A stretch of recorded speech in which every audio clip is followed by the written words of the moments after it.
Hello everyone, welcome to Off the Cuff, and today we have Miss Andrea Isom in the house, and we are so excited to have her here. She's at WXYZ Channel 7 in Detroit, and she's here in the flesh, so I am excited to have you. Welcome to WDHT TV. Thank you, my love. Thank you for being here. You're just amazing. Oh, you are too. Thanks.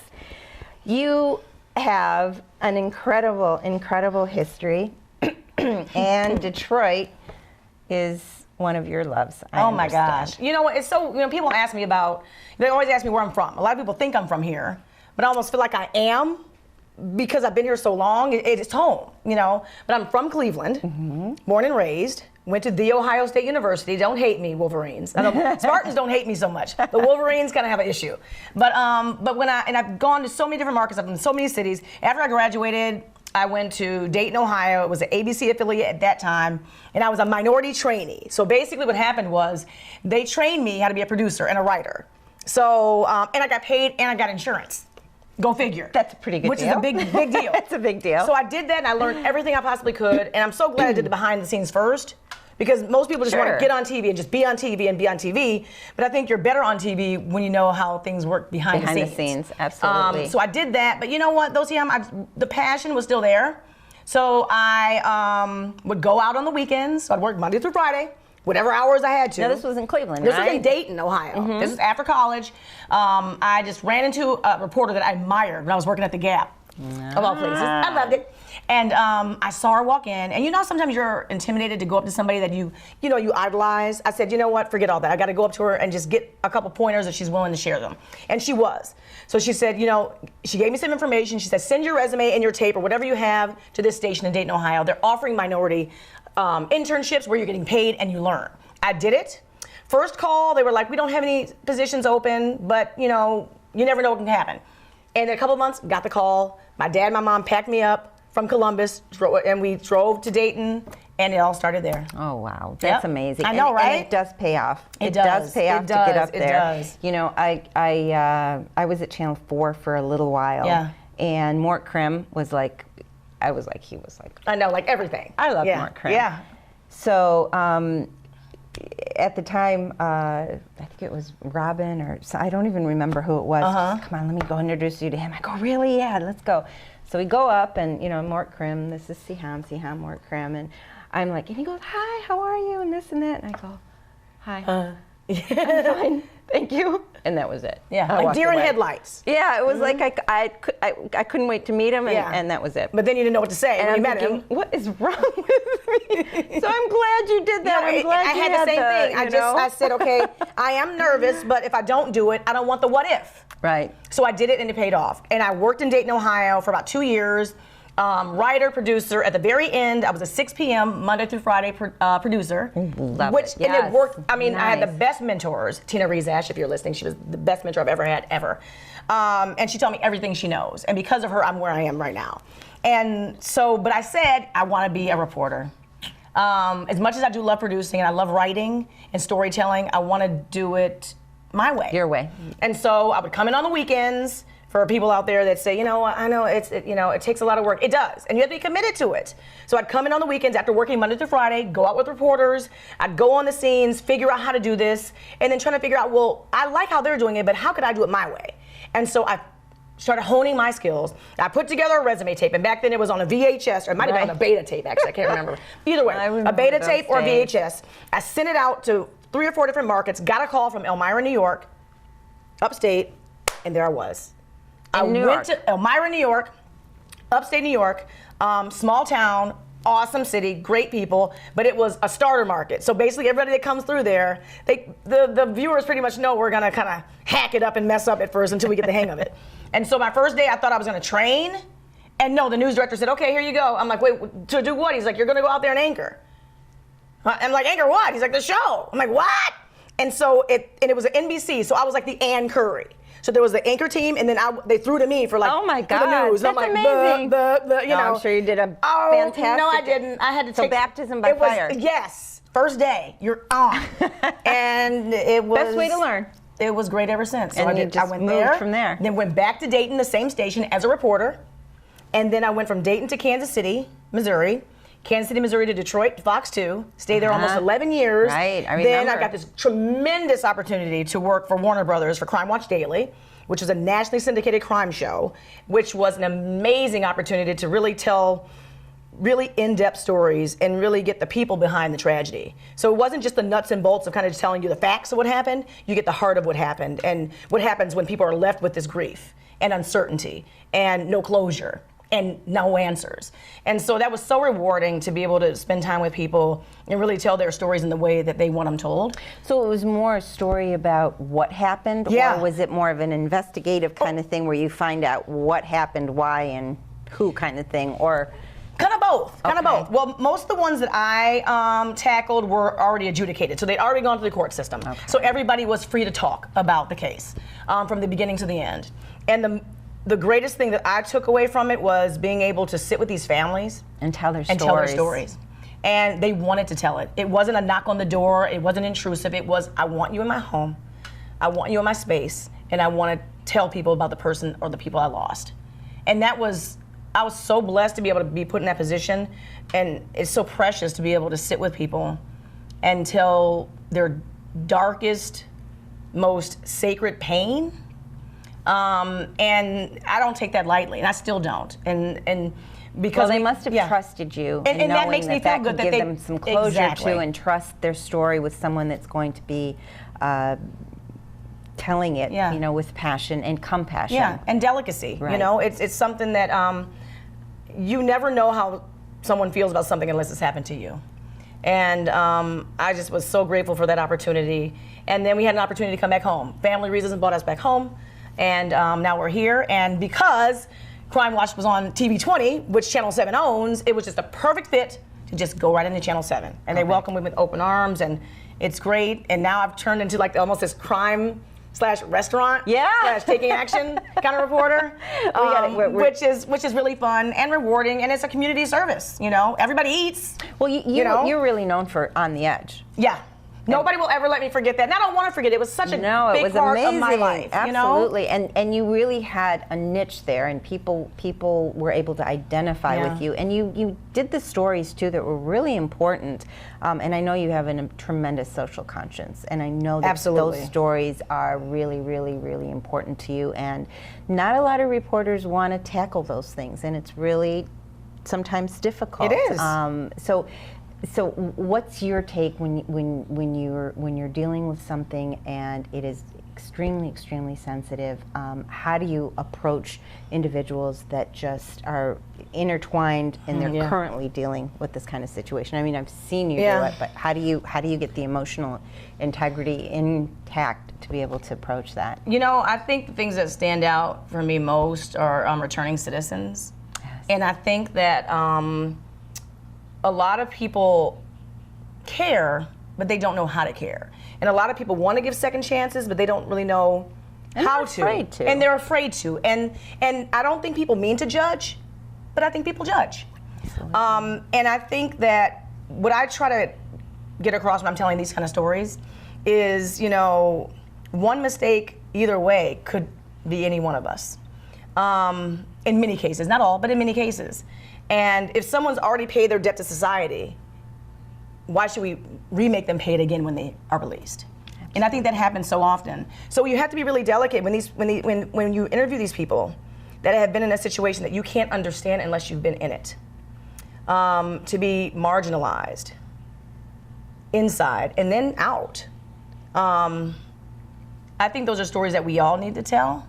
And I think that if we continue to talk about the injustice that happens when people have already paid their debt to society, and the lack of, often, opportunities for them to reacclimate into society is all of our issue. It's not just theirs. It's on all of us.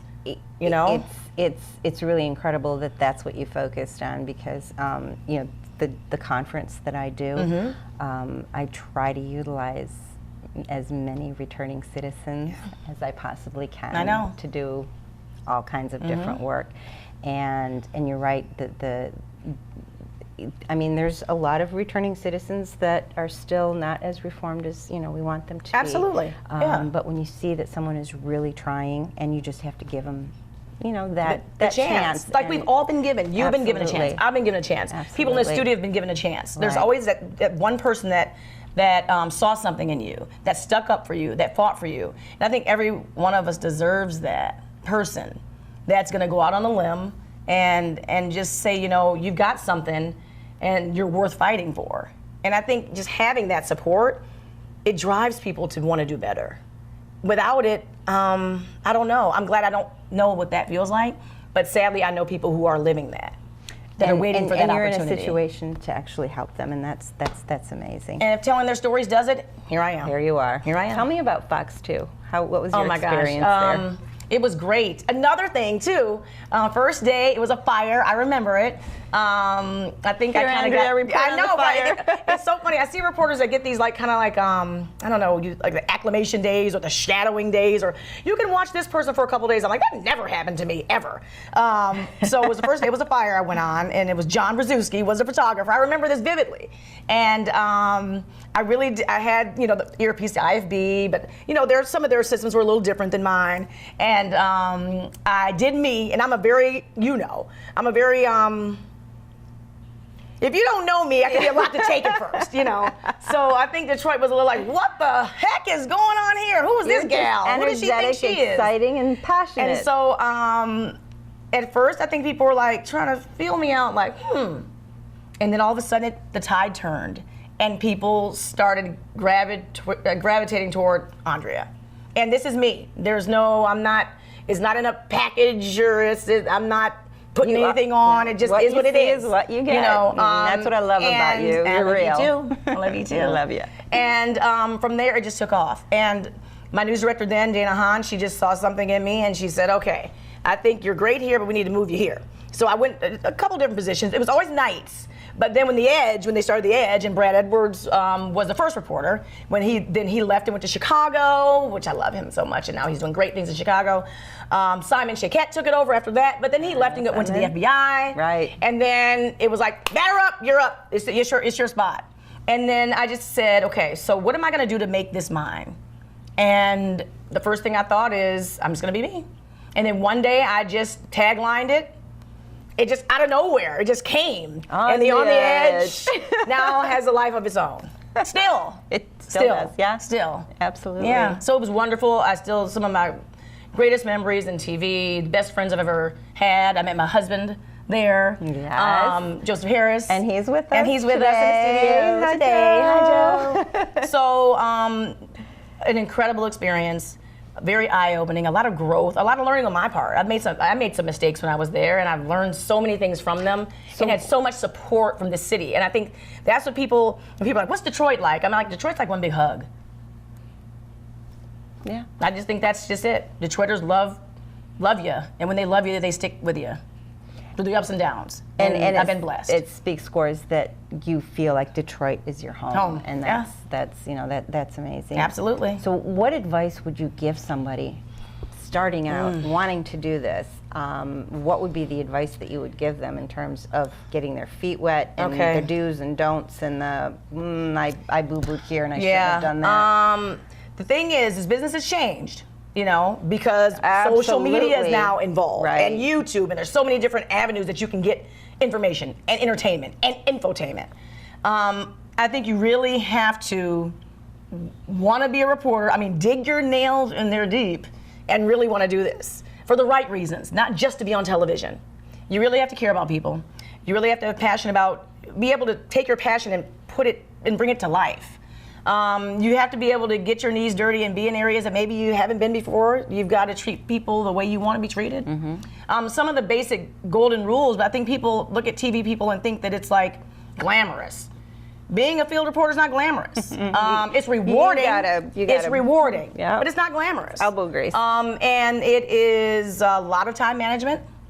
And when the clock strikes, 5 o'clock, the news starts, you have to have everything ready to go. It's deadline driven. So you've got to be somebody that's really good under pressure, really good with change, really good with things shifting on a dime.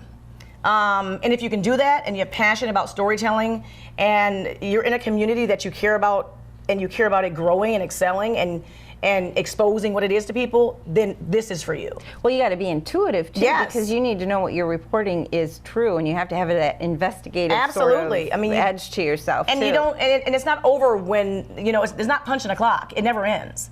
When you're out there, in your personal life, you meet people that approach you with a story or an idea, or you'll be somewhere and you'll have an aha moment about, God, this is something we need to investigate. So you're never off.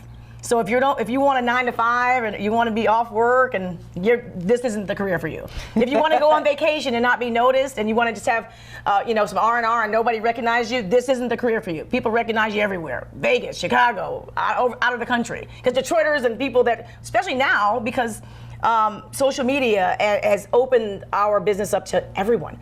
Anyone around the world can see you if they want to. So there is no turn off switch if you want to have this career. It's ongoing, except for when I guess finally when you take a snooze. But other than that, when you're up, you're at them. 24/7. 24/7. So when you left here, go back a little bit, and you went to California. Joe went with you, and he was right hands-on with everything Absolutely. too. It was wonderful. So Joe was behind the scenes. He was editing the finished product, what people saw on television. And these were long form pieces. Talent. It does. And there were so many talented people. We learned so much about our craft and so much about storytelling and so much about different ways to do it that it was such a valuable experience and lesson for us. We're different journalists because we took that leap. And it was a leap of faith to leave and go to California, somewhere we visited but we never lived. But it was great. I'm so glad you're back. I'm glad I'm back too. I remember I saw I think 2 months ago, and it says we're going to California, and I remember texting and going, what do you mean?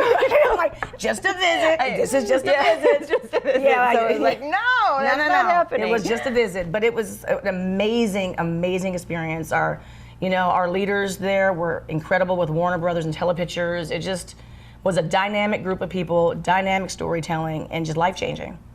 So now you're back at WXYZ TV, Channel 7, and you are the restaurant report card lady. Report card lady. I love. So can you tell us about that? I can. All right, tell us where we should be going and what's so going this is what on I can and tell how you. you find out. This is how we find out. Good and bad and. So in most cities or most counties, the restaurant health inspections are public knowledge. Some you have to FOIA, which has been easy. You can do that. Yeah. Freedom of Information Act. Right. That's right. All of us have a right to that. So what we do is we want to know what we're eating. And you want to know what you're eating. We all eat, and everybody wants to feel comfortable. We have an immune system, but we still want it to be intact. So this is what we do. We take the restaurant health inspections, okay? So I scour through those with our special projects producer, Tracy Wujak. We scour through those every week. And we look for 3 restaurants. That's ideally what we do. 3 restaurants that have, 2 that have the highest number of priority violations. And those are the things like, people aren't washing hands, employees aren't washing hands, soiled utensils, things of that nature, cross-contamination, raw food like next to cooked food. People together. Yes, absolutely, which is a no-no. Employees handling ready-to-eat food with their hands and without gloves, or no hairness. There's so many things you do see that now that I'm doing this, I've seen some infractions quite often. But now I've got the knowledge, and hopefully we're sharing the knowledge with other people so they can start seeing that that's a no-no, that's a no-no, that's a no-no. And you have every right to report those things. And this is not about driving people out of business. This is about holding people accountable and making sure that their business is somewhere that is sustainable and that people want to go and take their families and have a wonderful experience and nobody gets sick. So that's the goal. Are they accepting of those criticisms, or are they more like, we don't, Andrea's here, no? No, you know what, so far I have not, some of the ones that have some priority violations aren't always ecstatic, but they have all been very respectful and all been very welcoming. And I would say 99% of them understand that, yes, there were some issues. But guess what? We've worked with the health department and we've retrained our staff along with advice and rules and regulation guidelines with the health department to make sure these things don't happen again. I think they liked the fact that they get an opportunity to explain themselves, that we're not just flashing it up there without an explanation. These are human beings. A lot of these are family-owned businesses that have been around for years and years and years, and we want them to stay. The goal is just if you have some issues, let's fix them. Because we want everybody to sustain a wonderful lifestyle, to be able to take care of themselves and their families. So let me go back. What we do is we look at the health inspection reports, and we look for those the priority violations. And in this segment, we do 3 restaurants. And it's those 2 with the highest number of priority violations and 1 that has excelled. And usually there are several, but we pick 1 to highlight that has an A on the restaurant report card. That means 0 violations the last time the health inspector showed up, which should be acknowledged. And I want people to know there are tons of them out there. There are tons of real people that are doing all the right things, and there are people that made some slip-ups who have corrected them, and there are people who maybe had to shut down for a little bit to regroup and then reopen with new insight, armed with more knowledge, and just a better management style. Absolutely. And the thing is, too, which I commend anybody who's in the restaurant business, any kind of eatery whatsoever, it is hard work. It's a 24/7 job, too. I'm telling you. And now seeing that for myself, you have to be committed, and you have to be there. And because usually every owner says, you know what happened? I wasn't there when all this stuff went wrong. I wasn't there. And those are things they learn from. And you have to have a team that adopts your mindset. They have to buy into what you're selling. If they don't buy into your mission statement, then it's not going to work. You have to have people that are like-minded, that are following the same path as you. If you're an owner, you've got to hire like-minded folks to fulfill your vision 24/7. Whenever those doors are open, they have to be on the same page as you. And when that happens, it works, and you see it. And the owners and the managers, you've got to be there. It's basically like it's your second home. So do you go back you do follow-ups with them, right? And then say, oh, this has been corrected? Yes, what we do in the segment, when we find out that it's been corrected. When it's been corrected, we let people know it's been corrected. Good. We let people know it's been corrected. And we've even done a year in review. We just did that one last year during the holiday time. And we went back to some of the ones that had some higher violations to see if they'd fix things up. And they had. So I think that for everybody, this has just been a really good learning experience because we're showcasing some restaurants that people didn't even know existed, and then we're offering people an opportunity to fix it and publicly fix it. So people know, look, we had a rough patch. We had some turnover. We had some staff members that weren't quite sure what the rules and regulations are, but guess what? Now we are. We're all on the same page. We specialize in, I don't know, spinach pies, and they're the best in the land, and promise you, it's worth trying, and give us a second shot. And I think that's all we need. And we all want a second chance. And I think, the way we do restaurant report card, I hope people think it offers people that. An explanation, a moment to explain what happened, and a second chance. That's wonderful. Yeah.